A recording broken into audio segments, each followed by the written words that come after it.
So in round 5 we start again with a chain 1, and in this round I'm going to show you an alternative closing at the end. And as before, we work into the chain 2 space with a single crochet, chain 2, and a single crochet. Make sure to find the first stitch after the corner, and again a single crochet in the back loop only, like we did in the round before. And now you see that front loop here, so that's free front loop, and we're going to work the half treble into that front loop again.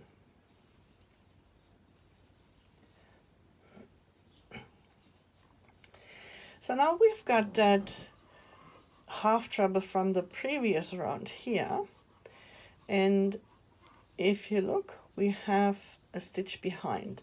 So what happens if we work in here into that stitch is that we lose a little bit of that stitch definition. So in order to avoid that, we're going to make a double crochet behind and below.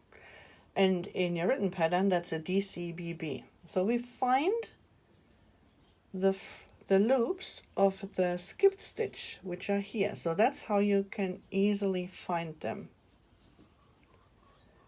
Oops.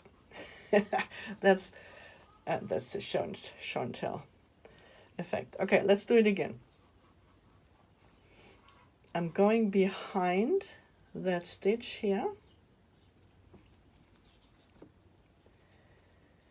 going behind that stitch from back to front, and then I grab those 2 loops.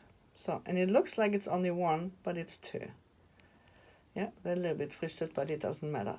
So I've got those loops, and I'm just working a double crochet into those loops. Pretty easy. Now, before we have skipped the stitch behind the special stitch, and here we skip the stitch in front of the DCBB.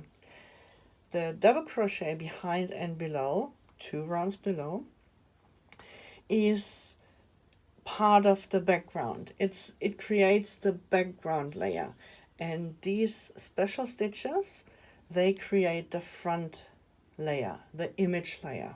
Okay, so we have the single crochet or single crochet in the background. They're always part of the background, and the special stitches, they create the image that we're after. A single crochet in the next, and again, so we skipped the stitch behind this special stitch, so now we want to close that gap to increase the stitch definition, but also to bring that special stitch forward and to bring our round up to the height of where we're working. So that's why we make a DC. So now, and again, I skip the stitch in front, which is that special stitch, and I continue in the next stitch, which is a half treble again.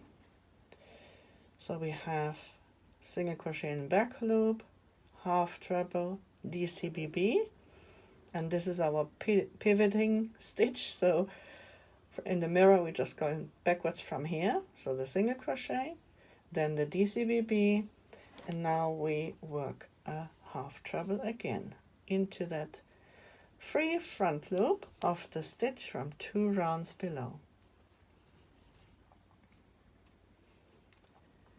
And remember, it's not a treble. We don't go through 2, through 2, through 2. We go through 2 and then through 3.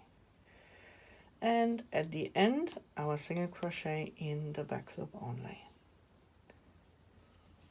And a single crochet, chain 1, that would be part of this side, and the other side would, so side 2 here would start with a chain 1 single crochet.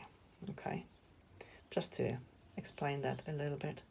So that is all that's happening in round 5. So we have the half treble from before, and we have the new stitch, which is the, oh here it is, the DCBB, a double crochet behind and 2 rounds below.